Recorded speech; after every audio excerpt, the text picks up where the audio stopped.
Hello les Scrap Addicts, c'est Justine. On se retrouve aujourd'hui pour une nouvelle vidéo dans le cadre de mon partenariat avec Zibuline, la marque de scrapbooking de Laetitia.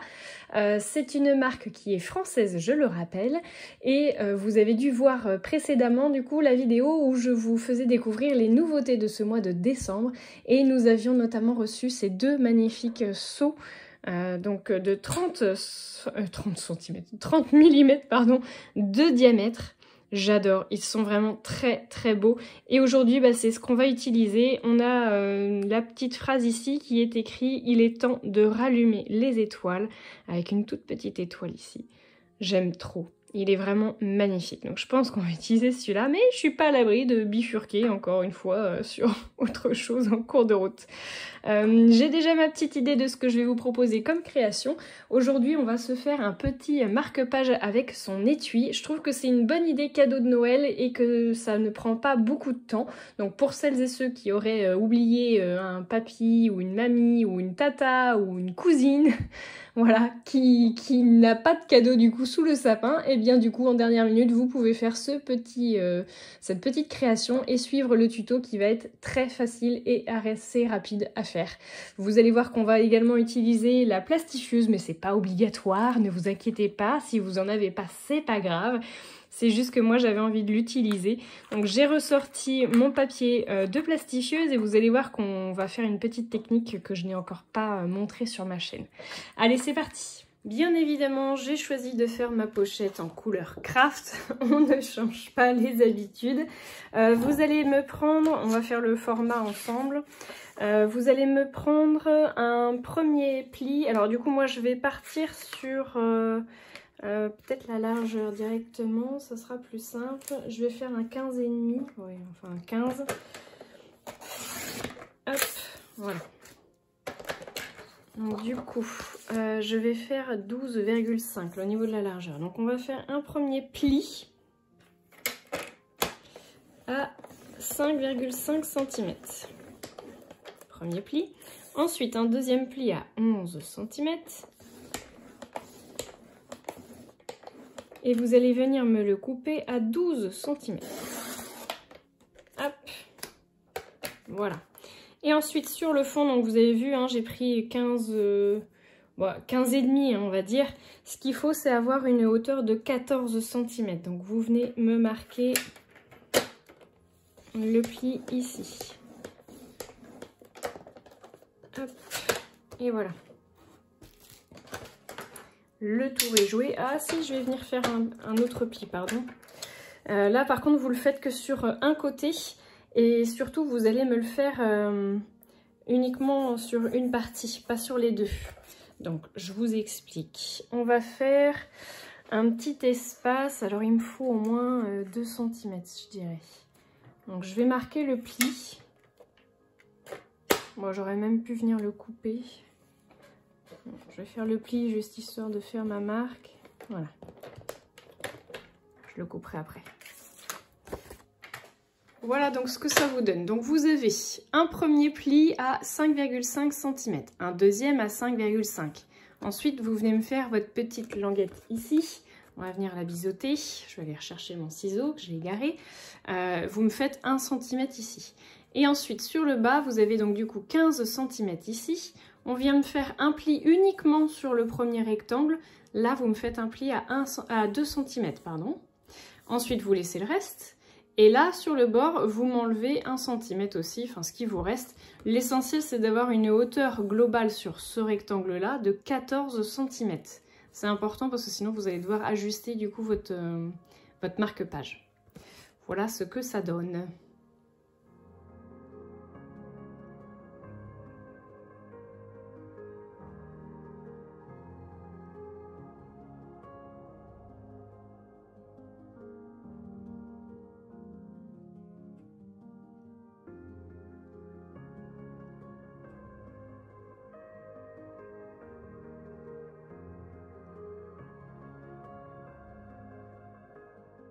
Donc, une fois que vous avez marqué tous vos plis, on va venir faire notre petit repère ici pour venir découper ce qui reste, hein, parce que clairement, c'est pas hyper joli. Donc, hop, on vient couper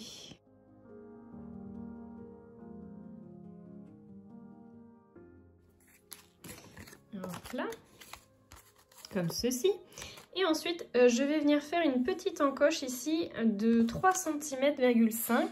Alors, soit vous avez un compas, et du coup, vous pouvez l'utiliser, soit vous avez encore mieux une perforatrice, et vous pouvez aussi l'utiliser. Je ne vais pas utiliser ni l'un ni l'autre, je vais vous montrer vraiment le système D. C'est-à-dire que nous avons 5,5 cm. Je vais venir faire un trait à 2,7. Voilà, sur le centre. Et j'ai pris un verre à digestif. C'est pour le limoncello. Vous buvez ce que vous voulez dedans, hein, mais nous on s'en sert pour le limoncello.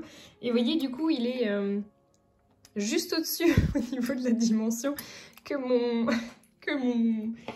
mon seau, enfin de mon cachet. Donc je vais venir m'en servir comme ceci. Je vais essayer de centrer un petit peu mon cercle. Je vais peut-être... est-ce que si je fais comme ça, non, ça va pas le faire non plus. Non, par contre, ce que je peux faire, c'est faire un petit repère à 1,5 cm.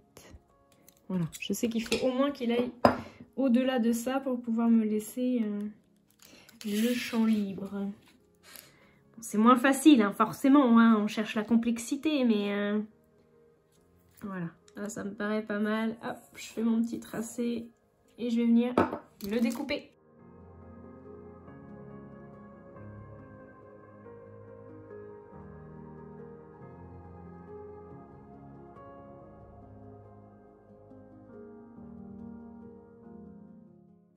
Et voilà. Allez. Alors, je suis venue découper ma feuille à plastifier dans les bonnes dimensions puisque je veux un petit marque-page de 5 cm par 12 cm. Je vais venir faire le petit tamponnage. Pour ça, j'ai choisi d'utiliser la planche de tampon de chez Cannelle et Citron, une des nouveautés que j'ai choisi du coup récemment. Donc vous avez dû voir d'ailleurs le tuto, la vidéo unboxing la semaine dernière. J'ai choisi le comme une odeur de cannelle que je trouvais trop mignon, cette petite phrase. Donc je vais venir faire mon tamponnage sur le bas. Bon bah voilà, j'ai dû recommencer 2 fois. La première fois parce que clairement j'ai mis trop de paillettes et c'est venu se coller forcément hein, du coup sur le tampon. Bon, c'est pas que c'est pas beau, mais du coup ça a en plus coulé. Donc je me suis dit, je vais changer aux grands mots, les grands remèdes. J'ai utilisé finalement de la Stazone, donc une encre marqueur si on peut dire. Et là du coup bah voilà, hein, c'est nickel. Donc c'est bien de la Stazone qu'il faut utiliser à l'intérieur de vos pochettes à plastifier. Voilà. J'y ai mis quelques paillettes, mais beaucoup plus légers hein, que la première fois. Voilà. mais je suis contente du résultat, du coup c'est nickel. Je vais venir faire mon cachet de cire et on vient faire la décoration à la fin.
Et voilà, notre petit ensemble marque-page étui est fait.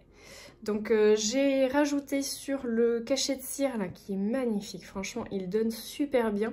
J'ai mis en relief avec les crayons métallisés du coup de chez Zibuline. Donc elle en propose un argenté et un doré. Donc l'argenté donne comme celui-ci. J'ai dû passer les doigts dessus je pense parce que j'ai un petit peu effacé là. Je remettrai un petit coup. Mais je trouve que du coup la phrase elle ressort vraiment très bien. Comme il y a de l'espace au centre, du coup, j'ai pu recoller une petite fleur qui m'a servi ici. Je suis venue y mettre un petit cœur de drops de chez Nouveau. Donc là également. J'en ai mis un petit peu partout ici aussi. J'en ai mis là parce que Mélanie, c'est ce qu'elle fait du coup, la créatrice de Cannelle et Citron. C'est ce qu'elle avait fait du coup sur sa présentation et je trouvais que c'était plutôt mignon. Donc j'ai repris l'idée. Et puis j'ai rajouté un petit tampon passeuse d'histoire qui est une planche de tampon de chez Happy Little Fox qui porte le même nom hein, que le tamponnage que je viens de faire. Donc je trouve que ça donne vraiment très bien. Le cachet de cire, il est vraiment magnifique. Donc je trouve qu'il est plutôt bien mis en valeur. Mon fils l'a regardé, il m'a dit oh, on a l'impression qu'il est rattaché à rien, enfin qu'il n'y a rien autour du coup. Bah, je dis si, regarde, il y a le marque-page avec. Franchement j'aime beaucoup. Alors moi j'adore ce qui est transparent et j'avoue que bah voilà, c'est pile poil dans ce que j'aime. Donc bah, j'ai fait ça à mon goût à moi. Dites-moi ce que vous en avez pensé du coup. Et puis je vous ai fait aussi l'exemple de l'autre cachet qu'on avait reçu, hein, du coup l'autre nouveauté. Et cette fois j'ai passé le crayon doré. Regardez comment ça donne trop bien, j'adore. Je trouve ça vraiment chouette. Avec le rouge et le doré, ça fait vraiment bien Noël. Voilà, bah écoutez, j'espère vraiment que ça vous aura plu, que ça vous aura donné peut-être des idées à faire ou à refaire. Je vous fais de gros bisous à tous et je vous dis à très bientôt pour de nouveaux tutos. Ciao tout le monde!